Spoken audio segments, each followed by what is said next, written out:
All right. Shmuel, don't forget to mute. All right, Chevre, good morning. With the help of Hashem, we are learning today's 3 Parakim Rambam, Hilchos Malva, and Loiva Parakim Chav Beis, Chav Gimel, and Chav Daled. We are starting with Perek Shnayim Ve'esrim. We're learning the Seder that one has to undergo in order to collect a debt. As we'll see, unbelievable details in this chapter. Perek Shnayim Ve'esrim has 17 halachas, beginning with halacha aleph. Says the Rambam Seder Giviyas Kachi. This is the Seder. This is the order that one has, the steps that one has to take to collect a debt. When the lender comes to the basin with the document, and obviously we're speaking the first step, which we're not even focusing on, is that you have to authenticate the validity of the witnesses that are signed over here. But once that step was done, in other words, we know this is a document. And as we learned previously, the loiva will have to pay. There's nothing he can say that will take away the obligation other than, we learned this, that if the loiva says to the malva, swear that you never got payment, they'll have to take it off. But pay, he'll have to pay. Okay, so now, the basin tells the loiva, shalim. However, without that clear statement, pay up, without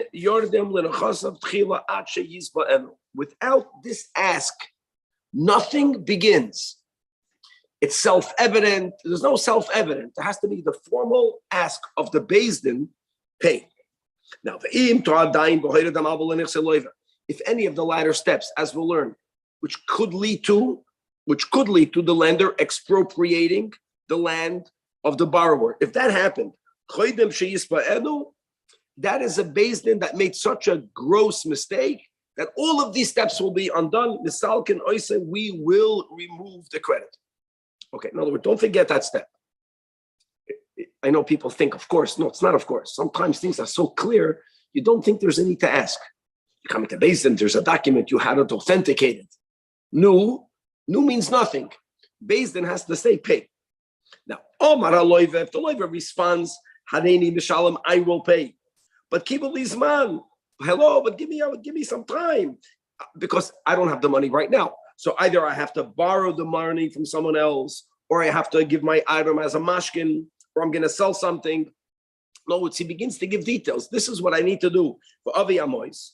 If this is what the loiva is asking for, then Koivel Loizman Shloishim Yom. Beis Din will give him 30 days. Now, we're not speaking about the due date already passed. If not, you wouldn't come to Beis Din. But from when he acknowledges, no, I'll pay, I just need time, they give him 30 days. But Beis Din doesn't obligate him to leave now in the Beis Din Mashkin. Because listen, this is very important. In other words, when a loiva has items that Beis Din knows of, metaltalin, you don't give the guy 30 days. Actually, Beis Din, we learn misadrin lebal chayv. We learned those chapters, but you take the metaltalin. We're speaking about someone who's saying that I don't have. I'm going to have to sell something. Sell something doesn't mean sell something of a metaltalin. He's going to have to make a deal. He's going to have to buy and sell a service or whatever the business is. Take a loan. The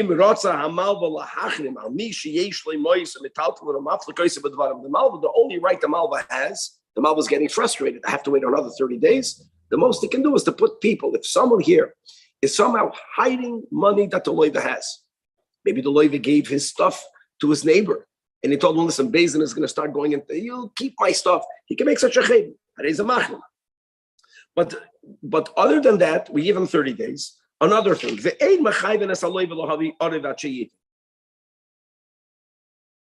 okay. After you have these new 30 days,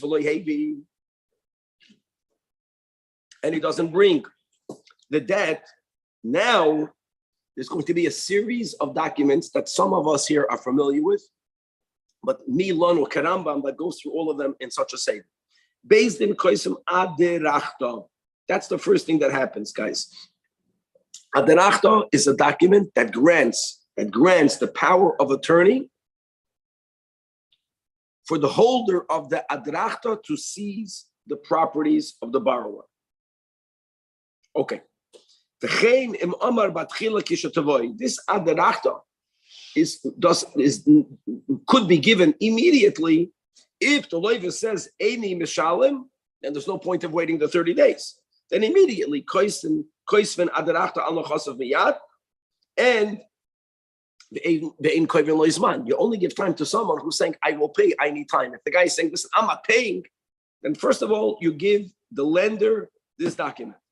Excuse me, Rabbi, can you explain again what's adrachta? Adrachta is a document that's given out to the malva that gives the malva the power of attorney to seize the properties of the loiva.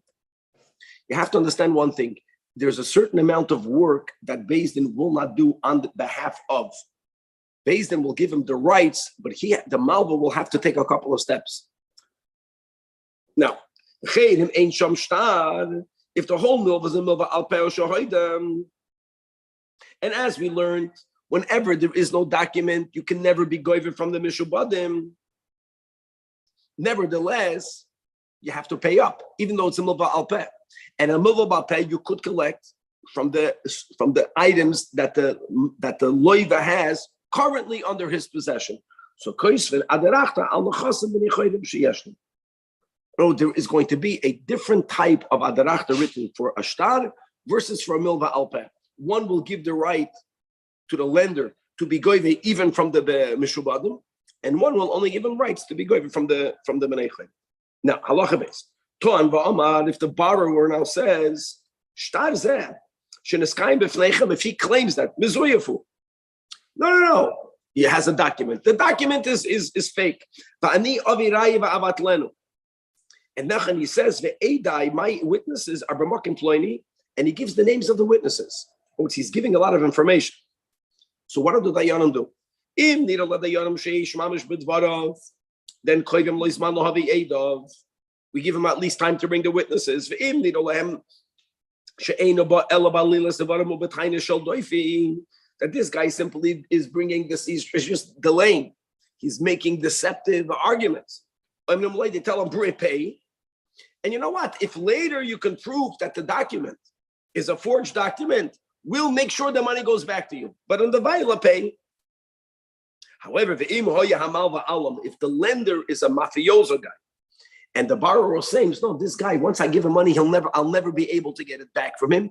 And you, the Beis Din, will never give it back to him. Beis Din says, fine, give the money to a third party, put it into escrow. In other words, when a person is claiming against a document that's mekuyim, he's still saying mezuyev. Is it possible? Anything is possible. But the dayanim have to have their own weighing, common sense. What do we do over here? And this is a great option. So Beis Din tells him, you're right. We know that the lender is a tough guy. You know what?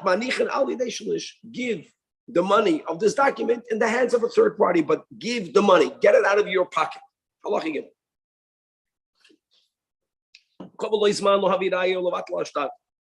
If in the case of halacha beis, the dayanim felt that yesh mamish ledvaras, and they gave him that time. Everything, like you have to see this side, you have to see that side. Still, you have to give him a bit more time. You give him another Monday, Thursday, and Monday. If he doesn't come, then there's another type of document. All right, the psicha yaron is a document that puts him in a ban, and they put him into chedim. You know, if a guy says, I'm paying, give me time, they don't put him in a ban. They give him 30 days. Give him 30 days. If the guy is saying, no, the document is forgery. Document, and I'm going to bring rayas. And Itakis gives enough information for Beis Din to think it could be he's saying true. He gives names of Aiden. They know who he's saying. Why would he do it? But if now he's draying a cup, they put him into a chedim. And they keep him in his chedim for 90 days. Now, interestingly, here he has 90 days. Why does he have 90 days? Like, why is it that before we gave him 30 days and now we give him 90 days? The answer is very simple. Before the loiva is here, the loiva is saying, I need time to pay, but the loiva did not run away. You don't give a guy more than 30 days. Challenge in this case in Beis and Gimel is that after he got Beis Din, to give him more time, not because I'm going to pay. I'm going to bring Edim, I'm going to bring my rayas that the shtad is a mezuyev. The loiva disappeared. If the loiva is not here, we don't know why he's not here. Listama, he ran away, but you have to give more time. You give 90 days. You don't do it for 30 days. And this is the beer. First 30 days is Shemahu Terech Lil V'Smois. Maybe he's trying to borrow money. The middle 30 days is maybe he saw that he cannot borrow the money. So now he has to sell property. Selling property takes more time. He needed 60 days. The last of the 90 days, maybe he sold property. But the guy that bought the property, the buyer doesn't have money. It's moidedik. Only then, based in and the moment they give this lender a adarachta, they have to release the ban. They have to nullify the psicha. This is very interesting. It is. You have to just, that's the same. The Aleph, they give him 30 yom. Because the loiv is present. Because the loiv is present. He's present, sure. That's. But here they're still giving him the whole. They're giving him more. Yeah. They're giving him more because he's not present. No, that when a guy is not present. Sometimes less is more. Sometimes when you're not there, you get away. Even though you said mezuyev. But he does get a cherem. Oh, I know that. I'm not knocking the cherem. Okay, now, bottom line is whether you're going on path to the right or the path to the left, so far we're up to the point where the lender has now this document called a adarachta, which gives the lender the right to seize property. You know what we're trying to avoid? We don't want for the lender to feel like based in some sort of social service company that they are working on behalf of everyone. This guy, the Malvis has to do work, but now he has the right to do the work. Now, he has to be notified about it. The borrower has to be notified. There's going to be a adarachta on your property. Only then does he have to be notified. Now, if the guy is not there, yes, and I'll say we don't have to notify him. You can't say you can't write an adarachta without notifying him. The guy can disappear. The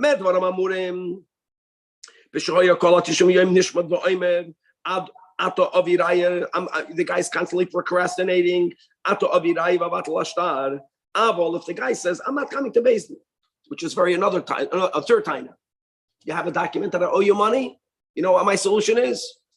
The document is a forgery. The Beis Din is not a Beis Din. You're knocking everything. If you're not showing up, they're not going to put you into a bound. They'll make an adarachta right away. That's very important. So it's either you're going to have to wait another 30 days or you're going to wait 90 days. Sometimes if you sow the Beis Din will give the lender immediately an adarachta. Another din. See, when there is a loan, it makes sense. When you loan me money, the understanding is that I have the right to use that money. So it's possible for me not to have the money back. Why would I have the right? I don't. If it's a different interaction, you have a shtar in which you have documented that you gave me your watch to be a shomer on. And I'm saying I don't have your watch. You understand? I don't have the right to lose your watch. I'm a shomer. Let me find it. They don't give this guy all this time. They right away write an adarachta. That makes a lot of sense. A loan is something that a person might not have how to pay back. If I'm a shomer and all I'm saying is, no, I didn't lose it. I push it. I missed. Let me go find it. Beis Din doesn't give me all of that time. Now, halacha another thing. They write another adarachta al nechasav al karkois. Even after 90 days, as long as this stinker, he's pushing everyone off and saying, they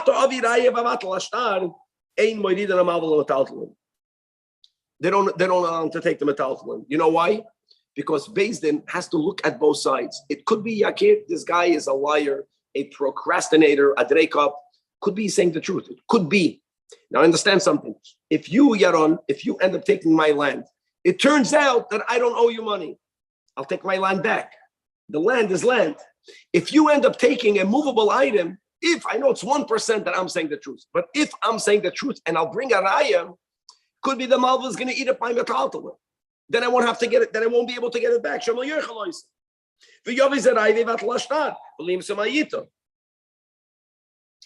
the cap? There's no so. Karka. That's why we like karka. Now, karka I can take. I understand. I feel karka. People can ask, let the malva take my metaltalin, but the malva owns karka. If he ate up my metaltalin, I'll take his karka. We don't say that. We say shama taksim. The property price might decrease, like the shtate. In other words, bottom line is that once it comes to a point where a guy is default, if the borrower is claiming I don't owe the money, if the borrower is claiming that, we would rather for the malva to take land, because even if it's going to turn out the loiv is saying the emes, so the land will go back rather than metal. Now, halacha keitzad koisvin ho adarachta. How do you what is written in this document? So this is what's written. Because the adarachta is coming from a milva alpeh. This is the text. Ish ploini nischayv leploini badin kach v'kach. And this guy is not paying up. So therefore, we wrote to the lender, we wrote to the creditor, it's very specific. In other words, you have to see how they write. Now that you have an adarach, let's say that you're the lender. I defaulted. Once Beis, no, I have to pay you. I have land. Beis Din is not going to give you my land. How much is my land worth? Who has to do the legwork? You have to do the legwork. Who gives you the right to do legwork? Because you have this adarachta. Now that you have this adarachta, 3 experts, not 1, 3, have to be called in to evaluate. The Rambam doesn't write my field, because hold on, it could be that I owe you $1 million, but my land or my house is worth 2. They're not going to give you my home. You have to have 3 experts to evaluate. Let's speak about a field. Not a house is hard to divide. How they tell the 3 experts, listen, the debt is of $1 million. How much land that I own has to be designated for the $1 million? So 3 experts are going to evaluate it. And another deal, as we'll learn in a moment, that we want for land, people should know that this land is going to be sold to the lender. You know why? That's a rule in real estate. The more people know, the more people that are in the know that something is up for sale, the more there is a chance that you'll get a higher number. The more there's, because sometimes land, people want that land. Land is land. Location. Can't move the land. Could be there'll be more people. From the more people, one guy will pay more money. If the guy's going to pay more money, then less of my land has to be expropriated for me to meet my debt. Then once the experts decide this is its value, then the lender will go there. And they rip up the shtar chayv. Because the moment you are taking possession, now guys, I know there's many steps. Don't think it's so simple yet. But at this point, the moment we identify a land that has the value of the debt, the moment the lender is going to go in there, they rip up the shtar chayv. They're going to make a new shtar, don't worry. And there was the loan was a documented loan, which means the lender has the right to even be toidef from the mishubadim. So they write in the adrachta this text: Ish ploinin is chayv leploini kach b'shtar chayv shabiyadi. The loinos alei chayvay. The loimotzino loinochasim nei chayv. And they have to write these words. They write these words. The kfar kiranuhu l'shtar shoylei olav. We ripped up the document of debt. Why? Because v'nesonanu reshus leploini lidreish v'lachkor v'lias yodei netuya al kol anachasim sheim soloi. V'chol akarkois shemachar mizman ploini v'holam. Let me tell you one thing. You know what we don't allow? We don't allow for the lender to have the loan document and the adarachta. That we don't allow. They rip up that, they give it this. Now, the malva is going to look. The malva has to do the legwork. Which is the first place he has to go to, as we learned yesterday. Then shaman loy mehem. But then toiref mehen, that he has the power to expropriate it from the buyers. Now, the moment he's actually taking it away from the buyers, when that happens, we rip up the document of the Aderachta and we write a new document called the Shtar HaTirpa, a document of expropriation. And now we have a new document. No, Zakir, if I owe money to Yaron and you had the Aderachta and I have no current property, but you now discovered that there was property that was linked that I sold to Yakir, you're going to go to him. But you have the right to go to him with the Aderachta. But when you're going to actually take his property, you don't take it with the Aderachta. You need now a document because you went back to Beis. You told Beis, I found property biyad of Yakir. And I had 3 experts. And they told me that that property matches my loan. So now they give you this shtar. And what are they writing in this new document? Ish ploini ben ish ploini. That goes to Yaron. Zachabadin. He won the court case. Litreit b'choyv sheploini chayv loin. Because I owed you money kach v'kach. And they already identified the field that Yakir has. We saw the ploinis. And they write that someone else bought it. Sholokach ploini v'kach v'kach mizman ploini. And they have to write in the shtar hatirpa b'kfar koranoho aderachta shehoyse b'yadoi. And why did we rip up the Aderachta? Because they write in this new document, because we gave him permission to expropriate from Yakir for this amount of money. Now,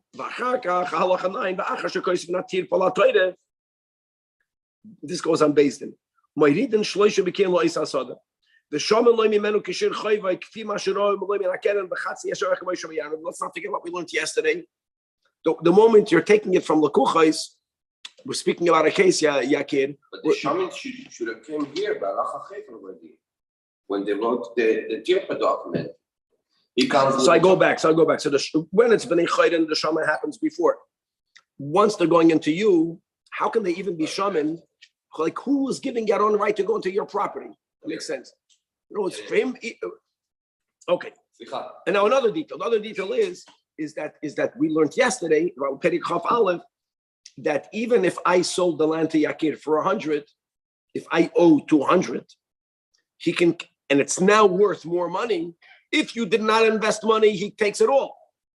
Even if you invested money, so there's some sort of partnership. However, that Rambam spoke according to the Goinim, he gets half. Now, Perik Chaf Aleph, weiter. Allah. When there's Bnei Chayden, even though they're machriz, but you don't have to do it for 30 days. But once they are taking it away from a lekuchais, you have to announce for 30 days. Just like whenever you expropriate property on your son, and we already learned that. Either, if you remember, just to record, but Rambam wrote in Halacha Yud Beis, either you announce every day in 30 days. What was the other option? Yeah, do you remember? 60 days, Sheni v'chamishi. 60 days, Sheni v'chamishi.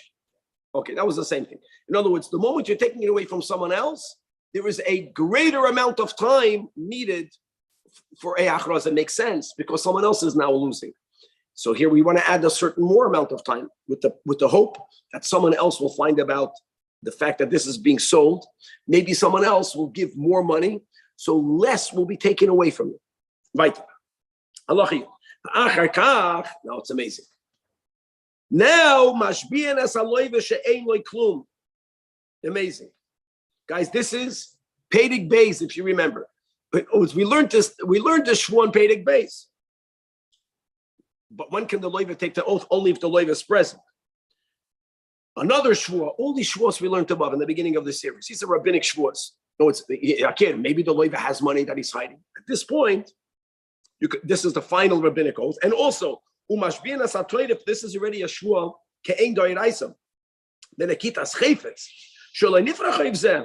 that he never got payment yet. He never forgave it. He never sold this document to someone else. And only now when he actually takes possession, like guys, when I own land right now, so I hope that it's documented somewhere that I bought my house and the X and whatever, I bought it. In this case, Yaron, you didn't buy it.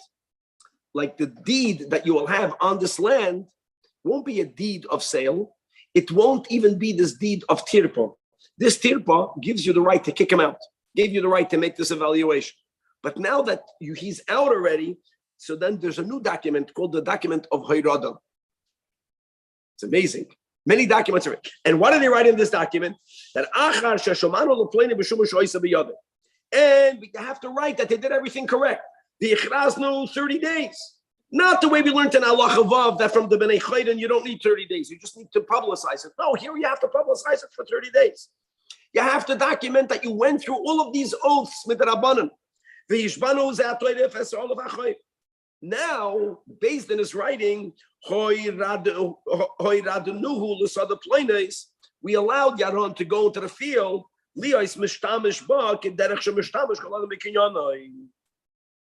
And more halachiyat base, from when does Yaron get to eat the produce? From when they stopped the 30 days announcements. In other words, they don't, the Yaron doesn't have to wait for him to have the shtar hoyrada for him to eat the user fruit. No, after the 30 days he eats the paytas. Aber he doesn't take possession of it with that document. He stays with the shtar of hoyrada. Now we got, that's the end. Sorry, it seems like this whole process could take up to half a year or a year. Does this not dissuade people to lend money? I mean, I'm curious. I want to discount. I don't know. I should never know. No one else should ever know if the bank actually takes possession today of someone's home. It's also a process. They copied us. At least 120 days. He's saying at least 120 days. I think it's going to be more. I think they're following the Tintari. You're right. In other words, it's a personal loan. Same thing. He's saying personal loan. Yaron lent me money. I'm defaulting. And now he's going because of that, and he's taking Yakir's house that he bought from me. It has to take time. I know it takes time. It takes time. And that's part, right? These rules are set, and now you got to do business based on these rules. It's just part of the business. It's setting out the rules. This is how it's going to be. And if you lend money, oh no! What Kevin is pointing out is that many times the sages, when they made up the rules, they took into account that if the rules will be so complicated or so difficult for you to collect, you won't lend that often. They didn't find that this is going to disencourage people lending money. As long as the guy who lends money knows that he's getting his money back. Okay, right. It's not going to take a half a year, but it's going to take right? These are the three steps. Adrachta and Tirfa and Hoyrado. Yeah. Now, halacha yudgim. Every document has to write that we ripped up the prior document. Okay,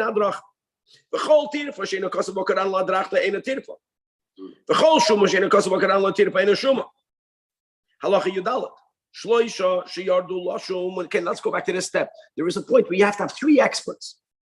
Echad, what happens if they disagree in the number? This is a big, I remember this in the Mishnah. Let me tell you what it's not. We don't say you have three. Let's say if you have three different numbers. Okay? If it's 2 against 1, you follow the 2. Right. If 2 are the same against 1, that's different. What happens if each one has another number? You don't average all 3. You take the 2 extremes and you average the middle of the 2 extremes.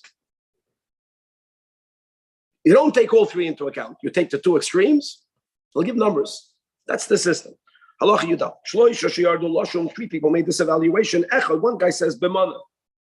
And 2 say b'masayim, or 1 says b'masayim and 1 says b'mana. That's easy. Because if 2 are saying the same against the other one, you follow the 2. But what happens if each one has another opinion? B'mana is 100. One guy says 80, one guy says 120. Now, when the Mishnah says this din, and you paskin mana, it sounds like you take all 3 opinions in account. The Rambam gives another scenario to make it clear that we don't do it that way. Once each one has another opinion, we just want to know what was the lowest extreme, what was the highest extreme, and go in the middle of that. The one who already gave something in between won't be looked at for whatever reason. For example, one guy says 100, one guy says 90, not one guy says 110, one guy says 130, just to give an example. 100, 90, 130. Now, what's the middle of 90 and 130? So the din is 110. That's the point. That's just the way that Rambam is saying. And we don't say that we average it from all three. That would not have been 110. It would not have been 110. It would have been more than that. But we discount the guy in the middle. Extremes have power. Okay, halacha tezvav. Now, another thing. What happens if Bezdin sheshama la'toyif b'nichse l'keach? What happens if anyone made a mistake? Like even in this final halacha, they thought you average it from all three, and they didn't average it from all three. We learned so many times that when it comes to movables and there's a mistake in the price, there's something called a na'ah. We tolerate the smaller mistake. By land, there's never a din of a na'ah. If let's say in the halacha and halacha yudalit, if Bezdin did not paskin 110, then whatever was taken is completely nullified. They have to get it right. Bezdin sheshama la'toyre b'nichse l'kech v'tov b'chol shuhu michran batel. Why? Because Bezdin is like a shliach for both the toyre and for the lekeach, and they only have the right. They were only appointed. They are only empowered if they do things correctly, and if they make even the most minute evils mistake, like a shliach. What did we learn by a shliach? A shliach doesn't have a right to make any sort of mistake. And that's the way that Rambam says. That's the way you have to pass. Here's a question. Yes. Imagine he expropriates this property. And then he goes and hires Yaron as his realtor, and he sells it right away. And he makes substantially more than the amount that the property was officially worth and evaluated. Yep. Can the guy come and claim, hey, wait a minute, my property was actually worth more? Mistama, he can ask for a clarification. How is that possible? And Mistama Yaron will come with a good excuse. Your property was not worth more. I happen to know, I have relationships with people. I know the unknown. A guy can claim that. This property was worth, that's business. Property can be worth one. You know how to sell it for two. We don't say once it's gone, or maybe we do. I think I will have a time in the basement, but they'll listen to what he's saying. Three experts, it's not so pashut. Three experts made a mistake. It doesn't happen that often. Okay, right. Halacha tezai. Bezdin sheshama l'bal choiv. When Bezdin makes this evaluation, this is amazing. Imagine after all of these steps, Yaakov, and after all of these steps, I made everyone nuts. Me, I didn't have money. So you needed to schwitz, you needed to get this document, and you ultimately got the land from Yakir. Next day I wake up, I found $1 million. Don't forget, you loaned me money. You didn't buy land. You're getting land because I defaulted on the money. Even after you expropriated the land, if I come with the money, I'm going to get the land. How much time does he have for that? Listen, another din, what did we learn? That Yakir, right, you're getting your land expropriated. We learned that before. You can tell Yaron, even though you had no dealings with him, no, you're gonna pay for the debt. You want the land. The only reason why you didn't do it is because you didn't have money. So after he took your land, not me, you now have money. You can tell Yaron, give me back the land. Even to the Yorshim. Listen, because that's the rules. Shahashuma, Choizeres, Laba'alim, Kevan, La'oilam. Because it says Vasisa Yoshev, which makes a lot of sense. Because at the end of the day, all of that began because of a money loan. Okay. Final halacha Yudzayin. Karka Shashamu Oisel Lebal Choiv.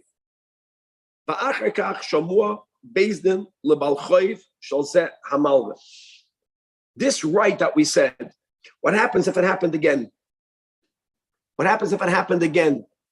In other words, look at this. I owe money to Yaron. All of this was ultimately, it went to Yaron. Yaron also owed money to someone. You also owed money to someone. And when they came to collect from you, at the end, you also had no money to pay. You used this land. So this land is already not in the hand of the creditor. It's now in the hands of the creditor of the original guy can get it back.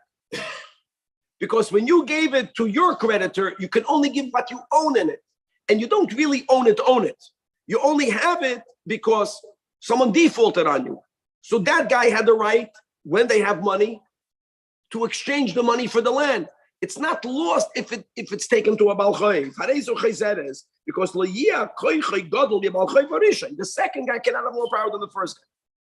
But you know what, Yaron? That's only if you gave it to someone to whom you own money.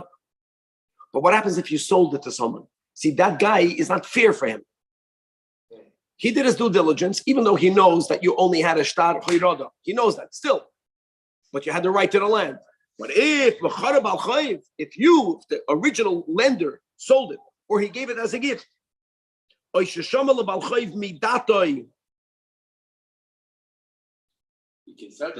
he gave it to his creditor voluntarily, if you gave it to your creditor voluntarily, then never it goes back. But it's not for him to sell. It's enough for him to sell. This whole core thing is not voluntarily. You're not here. You're here because you have to be. So none of it is voluntarily. It's not true. It's not true. When someone comes to collect from you in the beginning, not the whole jump around with all these documents. When someone came to Yaron says, "Listen here, my friend. You want to wait? You don't want to wait? I'll give you the land." That's called they gave it voluntarily, because then Beis Din doesn't have to make an adrachton, there's no tirpon, there's no hirada, there's no it's simple. Shomu karkel isha, and he says, now what happens in marriage? Someone evaluated that land for a woman and then she gets married, so now what she owns goes over to her husband, or sheshoma mimenu v'niseis, bal b'nichse ishtay has a din of a lekeya, and therefore he is not required to return it, nor must it be returned to him. In other words, when do we say that the original owner has the right to get it back even from another creditor? That's if the second creditor went through the whole process of this chapter. But if it was sold to someone else, or even if it was given to pay a debt, but without all of these steps through Beis Din, then the land stays with the current owner. It never will be returned. Let's go back. Now we're going to learn about documents that are inherently invalid. We're going to begin learning the din of a predated document. A predated document, my friends, will never have the power to be used to expropriate property. As we learned, a post-dated document, even though it's not emes, is 100% valid, as the Rambam will explain. Perek Shloisha Esrim has 18 halachas, beginning with halacha aleph. Shtore choyf hamukdamin, predated documents. Means I'm writing it today, right? I think today is Chav Gimel, and Mahayim, Hayom Chav Gimel Adar, and I'm writing Chav Beis, even only one day. I'm putting a date which is prior to the date in which it's being written. Now, don't forget, any document. What's the power of a document? The document will be meshabed, will put a lien on all my properties to the point that if I sell it to someone else, it can lead to that guy having to give it up. Now, when he's buying something from me, he will do due diligence. Do I owe money? If I'm borrowing money today, but chaf adar, I didn't owe any money, you understand? And you're writing the document chaf adar, that gives the koyach to the lender to wrongfully expropriate it from a lekech. The lekech bought it before there was ever a chayv. The lekech bought it when there was no lien on it. Understand? Psulin, because Sharei Toilet HaMalakocha Shalei Kadin. And therefore, Chacham made a knas, v'lo yikba b'shtar mugdem elo mibnei chayrim. Meaning what? What will be the option? What happens if Beis Din knows, guys, if Beis Din knows, if Adam know that this document was taka written on Chav Gimel, even though they wrote Chav? One would think, okay, now that we know this, so let Beis Din write another document. You can only use this to be goyver from Chav Gimel v'halo. No, you can never use it to be toilet from Mishubad. From Bnei Chayrin, yeah, but never from Mishubad. We're afraid that somehow you're going to get away with it. In contrast, halacha beis, any post-dated document is kosher. That's the most common thing people do today. How many times did a person give you a check? They write a check, they write a later date. That's a kosher document. Why? Because the only one that's losing is the one that's writing the document. Not the one that writing, the one that's holding on to the document. No, it's the lender loses. The lender agreed to it. She'ena toidef elam izman hashtar.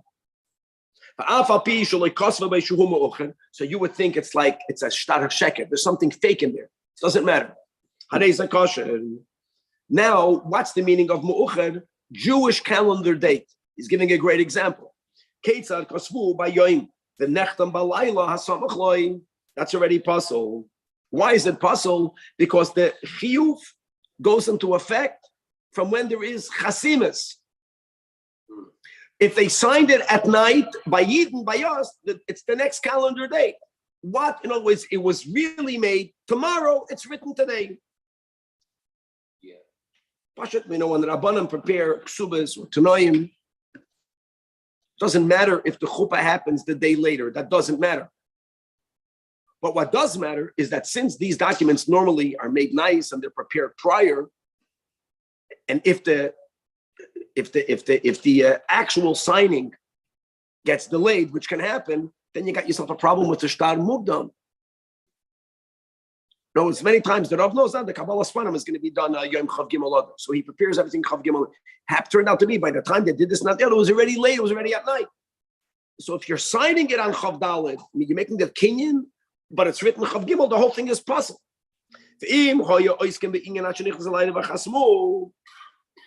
However, there's an exception. If they were at least involved in it, here at least you were asuk and it's kosher. What happens if you look at a document and the date that is written, you know, is a Shabbos or Yom Kippur, which means you know that this document was not written on the day it says it was written. No one writes documents on Shabbos. What are the two options? Maybe it was post-dated, maybe it's pre-dated. So we presume that it was post-dated. No, we presume it's kosher. We say shtar mu'ucher. We assume that it's post-dated, the kosher. Because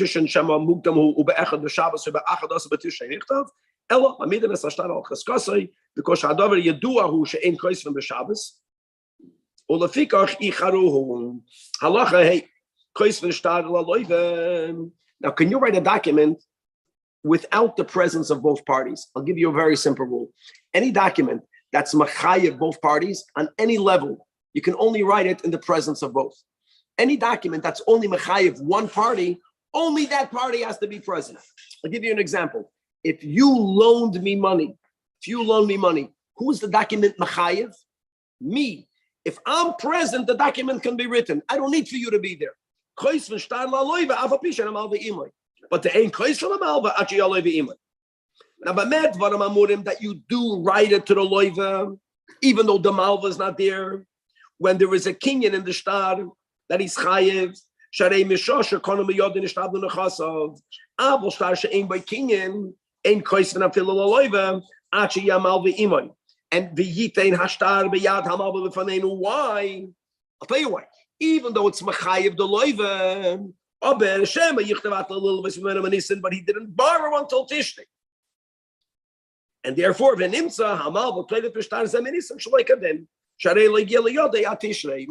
is a kinyan, then the shibud is from the kinyan. If the whole shibud comes from the shtar, we don't want for the shtar to be given later. The kinyan was made. Elama, they delayed writing it for a long time for whatever reason. Like we just said, since the chiyuv begins from the kinyan, then they can write it later. That's not called a predated. You understand? And it's not a predated document. They don't even have to write in the document to explain that don't have to write it. But that they know the date of the kinyan. But if they don't know the date of the kinyan, even though they know it happened last month, they can't approximate for sure by then it was done. If you don't know the date of the kinyan, then you have to write the time of the document itself. And in this case, when does the loan actually start? From the date of the document? From the date of the document. That's what's important. Kinyan is just something that happened in the past. Yeah, even though really, if you would have known the date of the kinyan, you could have predated it. It's not called predating, but you don't know. No. When witnesses who observe a transaction, right, are in one location, that's where they notice the transaction. That's machayev one party. And they're writing the document in another medina. Same question is, what makim do you write? Ein maskinim b'shtar makim shenum sroha edus, elo makim shekosvu boy chasimas yavim. That's what's important. Halacha zayin. Shitrei mekach umemkar shaloi nichtevu bezmanu. Unlike loans, guys, that we allow post-dated, a document that's recording a buying and a selling, even if it's post-dated, is psulim. Why? How? Ketzah? Keep going. Think about it, guys. You sold me a field. It's possible that I'll sell it back to you. If the original document was post-dated, after I'll sell it back to you, you're going to claim that I bought it again with the new document, and you'll take it away from me.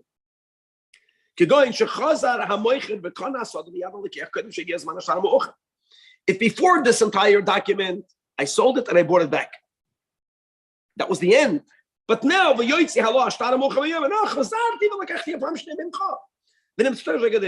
the question is, why don't we have the same fear by a loan? Maybe the loan was already paid back. And now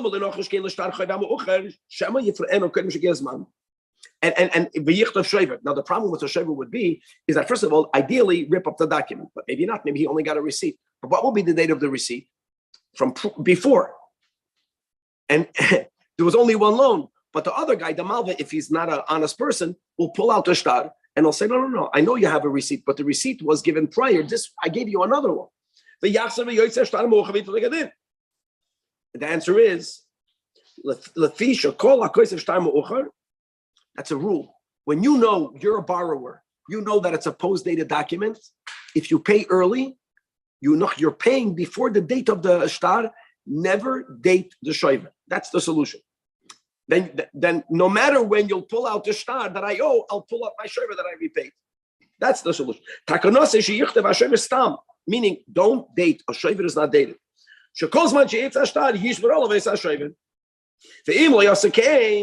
if the borrower did not know this and he allowed for the receipt to be dated, and he knew that when they wrote the document, the borrower knows about the document. The borrower has to be present when they write the document.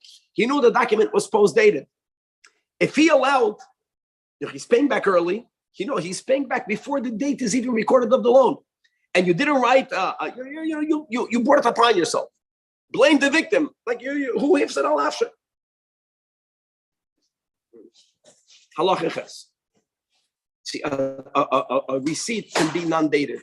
When I bought and I sold back, all of these documents must be dated. So that's why we never allow for even a post-dated sale document. Halacha 8. If someone was forced to sell his field, and as we learned above, right, that I want you to know beforehand that the sale is it's under coercion.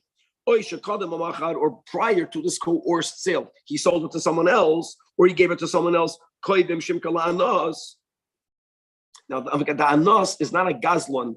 The anos is someone who's forcing you to sell it to him. He gave you money. So how do we view the money that he gave you? Well, it's ultimately, with a good beis din, you're going to nullify that sale. If you're forcing me to sell me this land and I circumvented it by selling it to Danny a day prior, and he'll be able to prove it, and I can prove I did the right things. When you're forcing it to me, I'm taking money from you. Ultimately, this land will go to him. But what's the relationship between the money and me and you? So that is like a milva alpeh, and not like a milva b'shtar. The document is nothing. The whole document should not have been written. So therefore, the document of sale, which later Beis Din is going to say was a for sale, but the sale also proves that you gave me money. I owe you the money, but that document cannot be used as a milva b'shtar. Halacha 9. Now, guys, even though expropriating is something that can only be done with a document, the Rambam is going to write an exception. And because of this exception, a certain rule that we have to follow through. There's a possibility for someone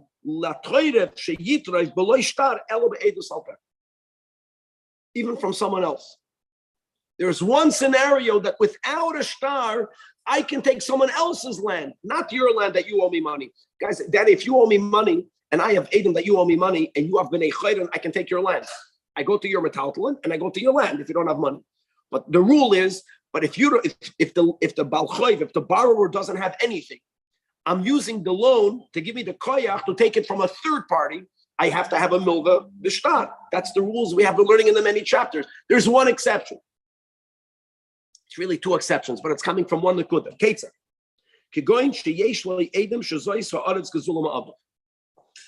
Then if I bring Adam, that the land that you sold to Chaim, that land was never yours to sell, not because of a debt. It was never yours. It's mine. Even though there's no shtar.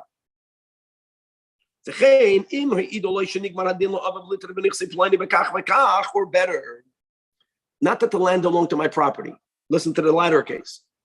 If I bring Adam, that my father, someone borrowed money from my father. For that, there was a shtar, for that loan. And my father already went through all the steps. Like we learned in the previous chapter. He already had a shtar tirpa. He already had the right to be toilet. The only thing is that my father died. I don't have the shtar tirpa, but I have Adam that testified that they saw it. Not the adarachta already, because the tirpa is that my father identified the borrower's lukuchais. It's already in the third. Once I can prove that my father was already given the tirpa, that means my father owned that land. And I have no document of that. If I have Adam, that land I will be able to get. First of all, it makes sense. But that's just the only exception. That's the only time that I will be able to get someone else's land, even though I have no shtar. Now there's a takala that has to be prevented. Now because of this one ability, now we're going to focus on the last case. You never write two documents of sale on the same land. I'm going to give names to facilitate the understanding of this halacha, but why would you ever write two documents? I'll tell you why. Let's say, Yakir, you sold me your land. If you sold me your land, who needs to have the document? Everyone knows that it belongs to you. Your lekeach has the document. What happens if I go over to you innocently and I say, listen, Yakir, I apologize. I lost the document. Write another document. And you sold me the land. What do you care? Never do that. Never give the lekeach two documents. Why? All because of halacha tes. But since it's possible for someone to be toid of land without a document, there's a takala that could happen if I would be dishonest, as the Rambam will explain. Shema yasra lekeach. Me, I'm the kinunya in balchoy v'yitrev shleikadin keitzad. Now, I'm just going to give names to facilitate this halacha. This is a great halacha. Okay, and here we go. Reuven's father is the original lender. I'm just giving you. I'm not using the names over there. I just worked this out. Reuven's father is the original lender. Whatever. Which means I'm just going back to halacha test. Which means that I'm giving a possibility that since Reuven's father loaned money, and he already had a shtar tirfa, even though I don't have any doc, I have Adam, my father had the rights to someone else's property. And I can collect it without a document. Now, Reuven, the son, lent money to Shimon, which means the lands of Shimon is liened to Reuven. After there was such a lien, Shimon sold this property to Levi. Levi is the Lekeach, just to get the names over here. Okay. Now, let's go inside. Reuven can come. The Yitrav Sadazul, he can take the land that Levi bought. Forget about the father. No, forget about the loan. I'm saying that since Reuven's father had land, and this land was Biyat Shimon, he can get that land from Levi, not because he loaned the money. He's going to do that later. I'm just saying that he can get that land from Levi. Now, what happens when Reuven takes the land away from Levi? By claiming not about money. He's saying that Shimon, you never owned that land to give it because I have Adam that land belonged to my father. Who is Levi going to go to? Let's go back to Shimon, right? The Yachzar Halikeach, Shimon, Levi is going to go back to Shimon. The Yitroif, Bishtar HaMecher Shebeyadai, Min Alakucha Shalakhu Achrav. Now, when he does that, the Yikra Shtar HaMecher Shebeyadai. Once Levi collects from the Lakuchais of Shimon, we don't want for Levi to be able to collect twice. What gave Levi the right to collect? Not alone, he bought it. So Beis Din is going to rip up the Shtar Mecher. Now, what might happen? The Yachzir B'Kanunya. By the way, until now, nothing happened illegally. Until now, everything is kosher. But if they are dishonest people, if they're making deceptions, Levi can take possession from the field that Reuven have like nothing happened. And by the way, Reuven is part of the guilty party here. The Yachzir B'Kanunya v'yama b'sarashin memenu. What happens if Levi takes possession again? Then are you with me? And now the Yaveh who should start for Be'atzmai. Again, since Reuven does not need documents to see, when you need a document to take someone else's land, like we learned in the previous chapter, the moment Beis Din is using your document to get the land, they're ripping up your document. They're giving you a new document. Since Reuven can take this land away from Levi because of the Eidim, he can go to another Beis Din with the same Eidim. They don't know that. Levi can move into this land. Reuven will go again and get rid of Levi. Now, Shimon already paid his debt. How did Shimon pay his debt to Levi? Because Shimon's Lekuchais gave Levi a land. But if Levi has two documents, he'll pull out another document. He'll tell the Anu Beis Din, you see, I bought this land from Shimon. Gewaldig. The Yoitzi Halo Shtara Mecher Hasheni v'Yidro. No, since a Shtar Mecher, guys, gives the power to Levi to expropriate from the Lekuchais of Shimon, don't give him two documents. Now, if without halacha test, why not? Now that we said that Reuven can get rid of Levi without a document, he's using the same time to get rid of him twice. All of this is a kanunya. In other words, after Levi got payment, because Reuven took it, Reuven will tell Levi, come move back in here. Go back into the land, and I'm going to get rid of you again. Let's go out. Now, the question is, now that we established you cannot write two Shtar Mechers, what do you do if you lose the Shtar Mecher in K? The Eid of Kayam and Ketzid Yatzem.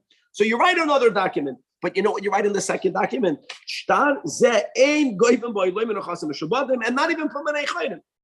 They write on the second document, this is a what's called an emasculated document.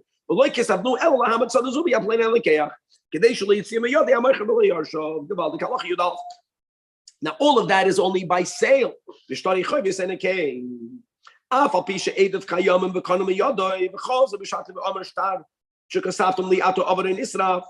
By a loan, what happens? Same thing, Yakir. You loan me money. When you loan me money, you have a document against me. What happens if you say right away you lost the document? It got lost, it got burned. You don't write at all a shtar sheni. Maybe you forgave the debt. And it's when you come to Beis and you say right on, they don't write it at all.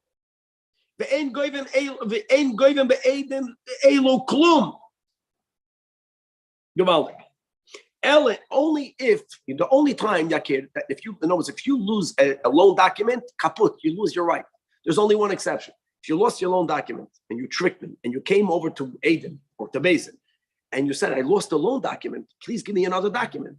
And I tell you, Yakir, I don't know you. I don't even know you. Don't forget, if I say I don't know you, or there was never a loan, what is that saying? I never got paid. If I'm saying you never loaned me the money, I'm saying I never paid you the money. Now Beis knows I never repaid. Then they can write another document. Only if I write lahadam, now shazeh, meaning me, the borrowers, yuchsa kafram be'edusan, as we learned that what? That whoever says lahadam, it's as if he says I never paid back. So if I'm moided that I never paid back, we're not afraid of a kanunya. Halacha yud beis. Don't lose your loan documents. That's the bottom line. If you lose a sale document, you're going to get a second document, but it's going to be an emasculated document. All your documents. Yakir thinks that all of these things will never get lost. We'll find out. One day the whole thing will be erased.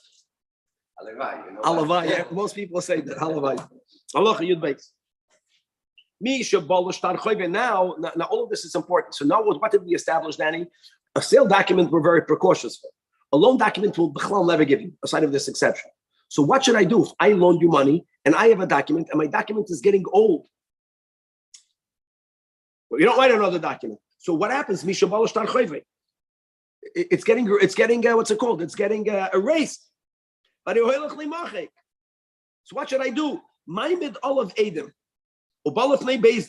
and they validate it. Now the validation is like a new writing on my document. So the validation, in the validation, there's going to be a rewrite, but it's a validation. It's not a shtar. Even the Adam ain't like we mentioned, you never give a lender two documents. You have to come to Beis Din, and Beis Din makes a kiyum.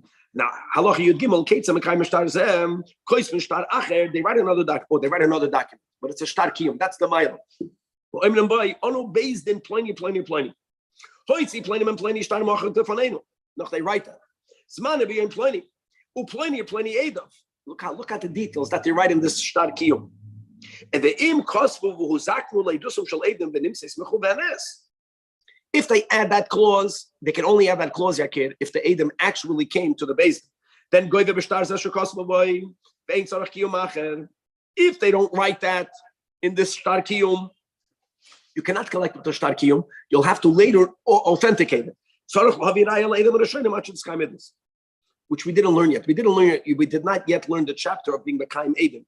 But either you can write a shtar kiyum ba'ofen that it's already authenticated or not, but it's not a second document. You see this whole musa. This is a clear shtar kiyum. Now another case. What happens if a shtar choyv sheniskara? It was torn, obviously unintentionally. Kasha. If I come to Beis Din to collect with a torn document, there's only one nuance. There's a certain type of tearing that the Beis Din does. If it's torn with the tear of a Beis Din, it means it was paid. If it's a normal tear, right? If the wording is being rubbed out, it's being muddled. As long as the form of the original letters, right, are still recognizable. Kasher. Like today's check. Nikra kera Beis Din. Kera Beis Din is the Rambam is going to write. It's torn both horizontally and vertically. That means the shtar is possible because Beis Din ripped it up. All based on the dinim above. So a sale document, there's a nusach in the second one. A loan document, never two. So what happens if a person partially pays? So there's a couple of options. Meaning, my first loan document, Yakir, is that I loaned you 100. You paid me back 50. You know what you can do? We can rip up the old one and write a new one for 50. That's an option.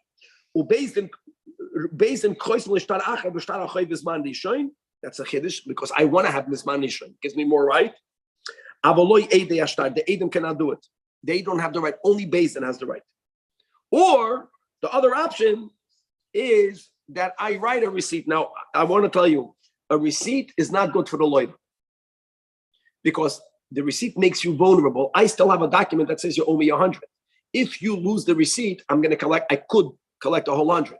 Why do we allow a shoiver? Because if you owe me money, pay up all the money. The fact that the lawyer is not paying all the money, so then we tell you it's on you. Now, a guy's coming to pay, and the malva says, I lost my document because I can't give it back to you. Now, normally, if you pay me all the money, what's better for the lawyer is for the document to be torn. But the malva saying it's not here, then there's no option. Then a receipt has to be written. However, the lawyer still doesn't like. The lawyer would prefer for the document to be torn. So the lawyer has the right to be machim stam al misher kodesh ashtar b'toyin she'avad. Now the imton haloy v'tanas vada, and he says, "Nah, I know he has the document. I just won't put him in his pocket." Hoyru Rabbi say sheyeshava hamav, he has to swear she'avad ashtar, and then v'yipara chayva v'yichtav shayva. Halacha yudzayin nit shoytzi shtar chayva manem. For Omar, this is on the lender, on the malva. The malva says, "Do me a favor. Do me a favor. Make it two documents, chamishim chamishim. Einoisim loy. Why? Sheschus la loiv. It's better for the loiv to have everything in one document. Why? Because if the loiv pays back some of it, it creates a possibility for the malva to be poigim his own shtar, as we learned above. once a document is partially paid, it already weakens the document. Or in the other direction. If the lender has two documents against the same borrower, one for 50 and another for 50, and he goes over to the basin and he says, you know what, combine them together, bundle them, make them into 100, because it's better for the borrower, again, for it to be two. Why? Because if I have one document, I can insist for you to pay me the whole 100 at the same time. If there's two documents, it's easier for the borrower to have two different loans. I'll pay you. And the final halacha in this chapter, halacha Yudches, what happens if the lender pulls out a document of 100? Va'amar, and the borrower is asking, rip it up. This is what the borrower is asking for. Ein shoymim loy. No, I'm sorry. The lender says that. So he's saying something that is beneficial for the borrower. So of course, listen to no. Ein shoymim loy. Why is that? Why do you think the lender is asking for that? Maybe he's honest, or maybe the borrower paid him back, and the borrower has a shoiver that he paid him all back. The Malva now, the Ganef is saying to himself, if I'm going to pull out this document, he's going to pull out the shoiver. If I'm going on my own to Bezin, I'm saying, Bezin, do me a favor, he paid me back 50. It might be a new document. There'll be a new document with 50. When the lawyer is going to pull out the shoiver for 100, Malva's going to say, hey, that was for the other debt. This is a different debt. And now, and the lawyer is going to pull out a shoiver. The Malva, the Ganef is going to say, no. I know you paid me back from the other loan. This is for 50. So without the presence of the lawyer, you never write a new document to the Malva. Now, today's third chapter, Perek Arba Ve'esrim, is going to be about the writings of an ashtar and the chasima of ashtar. This chapter has 11 halachas, beginning with halacha al. Kfar biyarnu.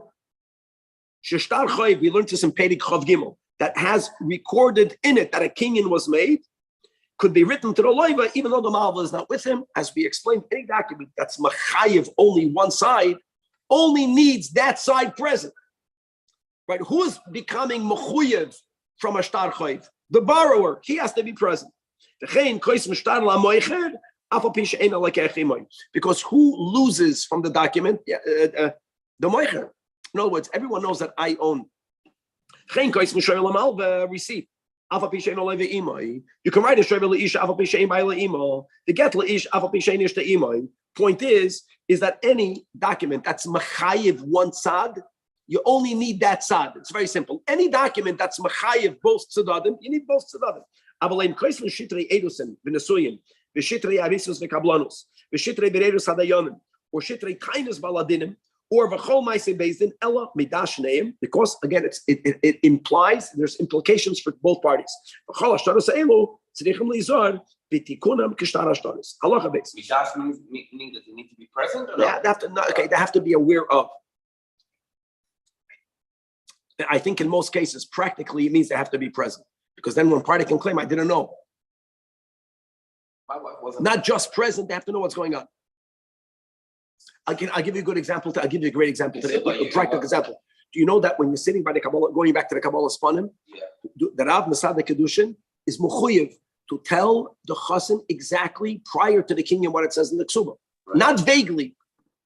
The kalo doesn't have to know what's written in the ksuba, because the ksuba is not mechayev the kala at all. It's mechayev the chassan. The chassan has to know. That's called midas. Midas means not just that he's there. It's not just that he's there and he's making a kinyan. If he doesn't know exactly what they're writing, okay. Now, who pays for the scribe? This is the way of the world. Who pays for the wedding? So just if you're marrying your daughter, you tell the other side it's your minig that the chassan pays. What are you going to do with that? I'm saying, so there's a say there.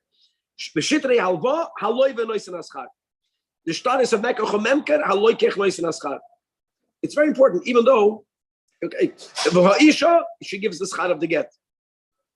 No, it's even though you write a get to a man, even though his wife is not in there, the woman gives the schar of the get.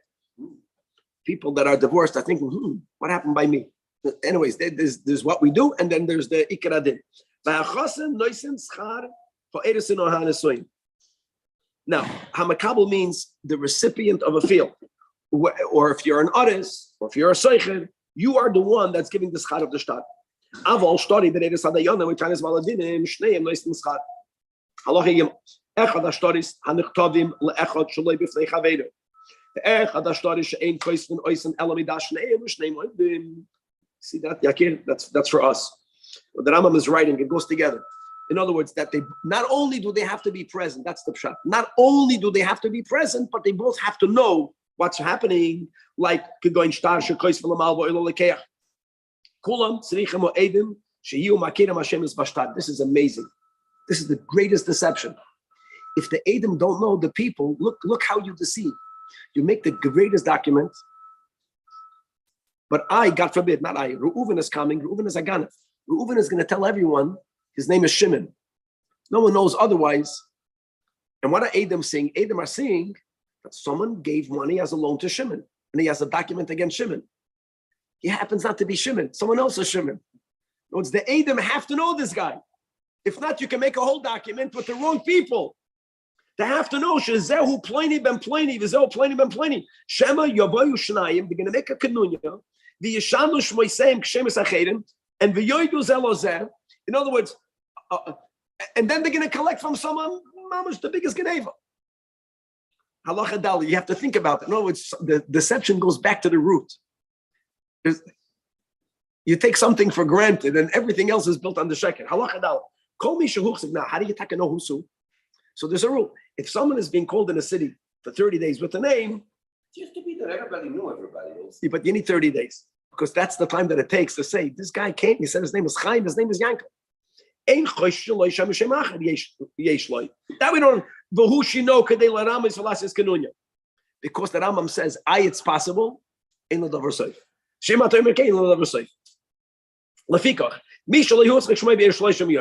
and he comes before 30 days, in other words, he looks like the biggest tzaddik. He's not being machayiv others. He's saying, no, write down that I'm chayiv. Maybe this guy is trying to get someone else into trouble because he gave the wrong name. Sha'ani chayiv leploni, oy lozeh, kach v'kach dinarim, ein kois v'mai, ache yavirayis shizah or yuchsak. Yuchsak means 30 days. It's possible less than 30 days. You bring other Edom from another city that know. Halachei, kol shtar sheyatzel lefnei v'yitan aloy v'yoymar. If at the end of the day the loiv is saying ani chayiv klum, and the loiv is saying, how is there such a document? The loiv brings this up. We don't bring this up. Shema acharamoy helo shmi kishmi, shmai kishmi. Yeah. The borrower, maybe someone else did this to hurt me. Someone else gave my name. Sure, the same name. Yeah, no, he gave a fake name, and so they wrote a document. Mamish, imagine, Yakir, if all the people, what do they do now with the stealing of your stuff? They go to the bank, they go with, God forbid, they go with Reuven's name, and they borrow money, and now the bank knows Reuven owes money. Identity theft. Identity theft. Otazoi. The lawyer says, no. I borrowed the money, but the name of the lender is the wrong person. If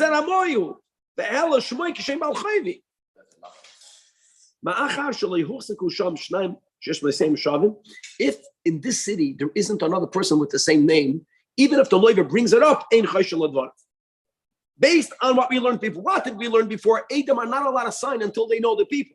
Based on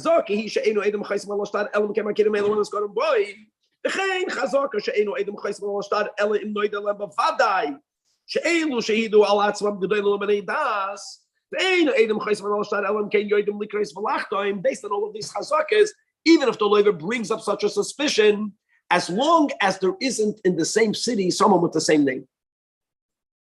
And what happens if someone in the city has the same name? We're going to learn in a moment.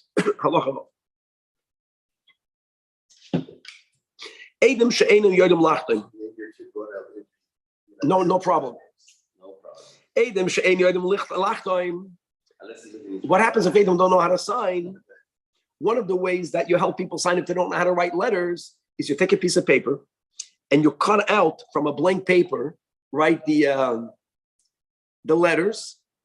You put that on top of the line of the Edom signing. They just paint over. The stencil.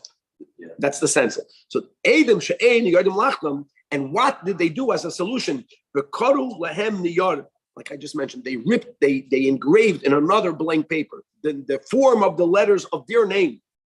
And they signed on that Roisham, says the Rambam, first of all, Makanoisa Makas Mardos for even doing that. And this shtar, if we know that's what happened, is unacceptable. Halacha Zayin. Roish Bezdin, Shahoya Yedea Ian Ashtar. The only exception. The Kora Ashtar Lafanov, Hasoy for Shaloi. If a dayan is signing on a document, that's the question. Does the dayan have to read it? The only dayan that doesn't have to read it is the head of the Beis Din that's hearing it being read from the scribe of the Beis Din. He believes the Sofer, and the Sofer is afraid of the Rosh Beis Din. He's the only person of a judge himself. No one else can do that. Whoever witnessed the giving of a get, you see that there's so many times reading over because of these dinim. They have to read it, they have to know it, everyone again and again. Now, Atkan guys, and Allah that again, we don't believe, even though the Loiv is saying that there's someone else based on the Chazak and the Eidim, and we don't know someone else. Now, hold on, what happens if in this city there's two Yosef and Shimons? I don't know why they give this Chazal always speak about the Yosef and Shimon. Now, Shnaim Shloya Be'ir, V'shem Kol Echem Yosef and Shimon. You should know, Ein Yecholim Lohoitzi Shtar Choiv Zeh Al Zeh, V'loi Achar Yochol Lohoitzi Aleim Shtar Choiv, Ela Im Kein Bo Eidei Ashtar Ba'atzmon Ba'amrum. Forget about the Loiva claiming. They have to bring Eidim that this is the Yosef. Zehu Sheheidu Allah. Zehu Shehedanu Ba'alvazu. And another thing, they cannot divorce their wives, only one in front of the other. Can you imagine? One Yosef ben Shimon is going to write a get. He's going to give it to, he's going to write a get for his wife. And the other wife will claim she's divorced. So the only way to do it is for everyone to know what the other one is doing. That explains why growing up, nobody asked the older people never asked my name. They asked Ben Shalmiata. Because your name B'chal means nothing. That means Bistu.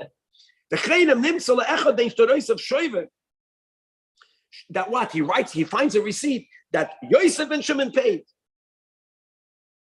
You know what? Once such a document was written, both of them can claim it's theirs. So what do you do? So how do you do? So you have to add more identity to their names. If not, they're in big trouble. The case of Yatsu, when they live in the same city, Yishalshu, I just want to tell you, here it means to add another generation. Now, sometimes it's not enough, but let's go.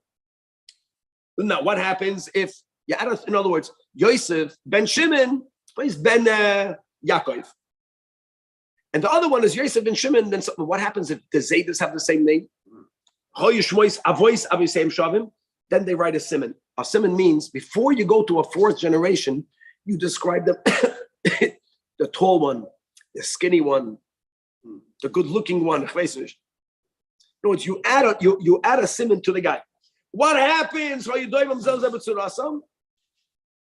you have to write the yichus means Kohen Levi and Yisrael. What happens if they are both Kahanim or Leviim? Then you have to go back doidas. Then you go back to the fourth. In other words, we try to avoid going back and forth.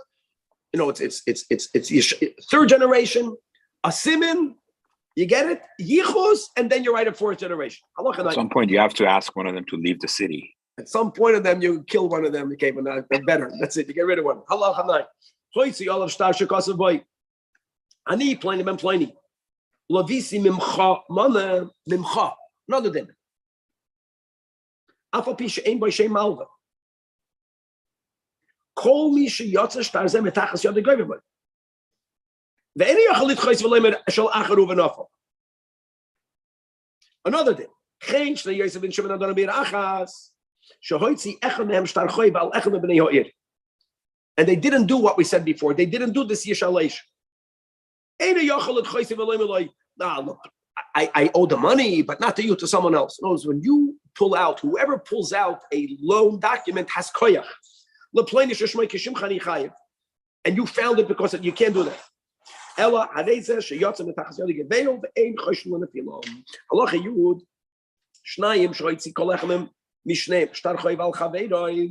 Two people produced each one a document against the other. Look at that. I owe you, you owe me. Doesn't make sense. We don't say that. If everyone has a good document, then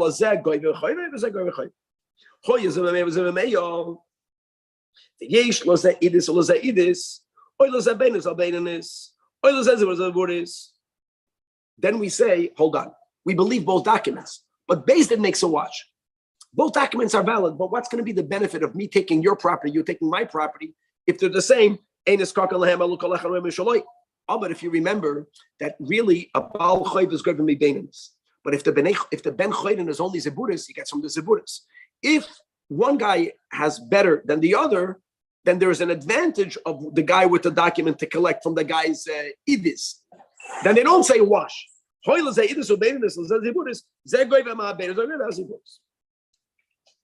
halacha yudalef. Hamoitzi shtar chayv al chaveri. V'halo moitzi shtar shomachar loy hasodes. See, here's the problem. In other words, you're claiming that I owe you money. I have a document that alleges that the lender sold him the field. If you loan me money, Yakir, if the way of the world when it comes to selling real estate is that all the money is paid first, and only then will they write the document, we assume, guys, I have to, if you understand, if monies are bought in opposite directions, I would never pay you, Danny, for your property. If that's the way it works, I have to pay you all the money. Why would I pay you? I would tell you, instead of you being chayiv to pay me the loan, I'm moichel the loan and they give me the field. We don't presume, you understand, that someone paid the money when they were owed money. That's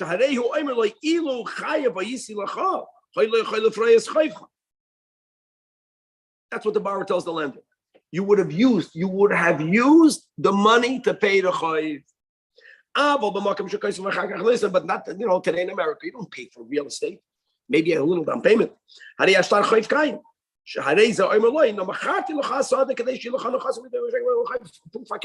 wanted you to have property just in case you're going to do borrow or you're going to default. At least I'll have something to collect it from. But this doesn't prove that the loan was paid. You owe me the money. Gewaldig. To be continued.